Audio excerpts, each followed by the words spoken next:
entre les gueux. J'eusse aimé aujourd'hui vous parler en direct sur les ondes, mais la technologie m'a encore prouvé ce matin que l'avenir, c'était elle, pas moi. Qu'à cela ne tienne, pour vous, je brave tous les contretemps techniques pour vous apporter en différé des nouvelles de votre famille royale.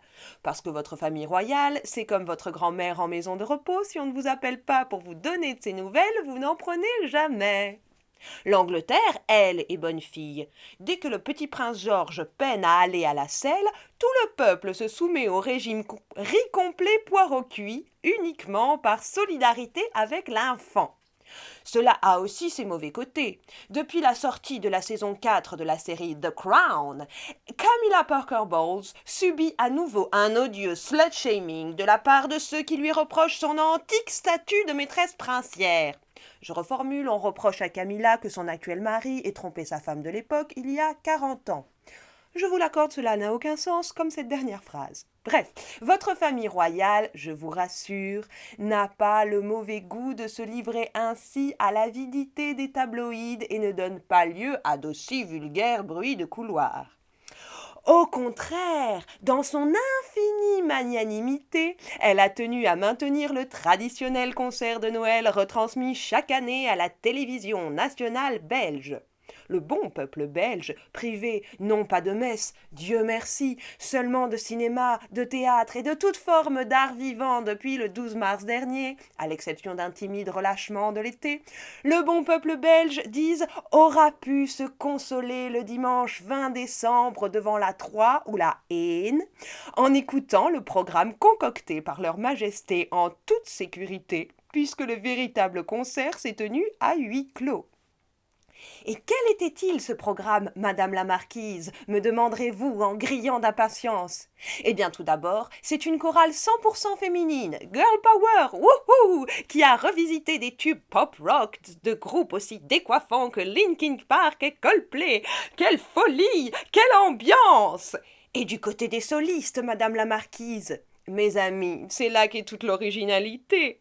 On se serait attendu à de jeunes lauréats du concours Reine Elisabeth, concours qui prétend lancer la carrière des meilleurs jeunes musiciens classiques du monde, concours dont la reine Mathilde est présidente d'honneur, et j'étais moi-même persuadée que ma royale homonyme, en ces temps difficiles, aurait particulièrement tenu à encourager ces virtuoses poulains, en leur offrant l'occasion de jouer pour une audience importante, eux qui, comme tous les artistes, sont loin du public depuis si longtemps.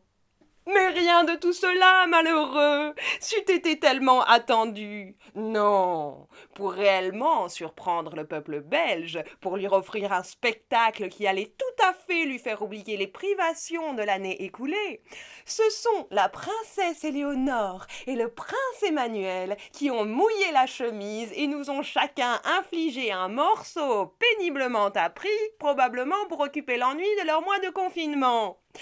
Parce que la pandémie, c'est magique. Ça fait qu'un Premier ministre peut avoir oublié depuis 3 mois, au point de ne même plus le mentionner dans ses adresses à la population, qu'il existe tout un pan de la vie qui s'appelle le spectacle et la culture, que c'est même la partie la plus intéressante de la vie, celle qui nous permet de supporter le travail, ce travail si essentiel, même quand il est nuisible à la planète et au bien commun. Coucou les GAFA! Et la pandémie, c'est magique aussi, parce que sur un coup de chapeau, un prince et une princesse même pas adolescents, parce qu'ils se sont donné la peine de naître, comme disait Pierre-Augustin, peuvent remplacer des années de travail acharné, d'espoir, de passion et de désir.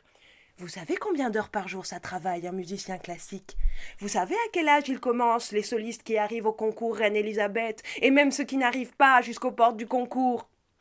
Alors, Vos Majestés, Vos Altesses, je n'ai qu'une chose à dire. Bravo! Et merci pour ce beau message à l'intention du monde de la culture.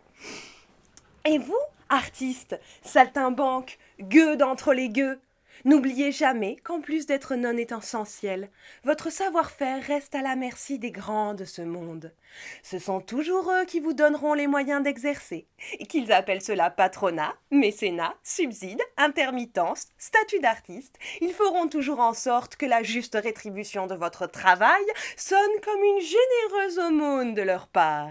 Et quand ils voudront se débarrasser de vous, ils prétendront que votre savoir-faire, ils savent bien le faire eux-mêmes.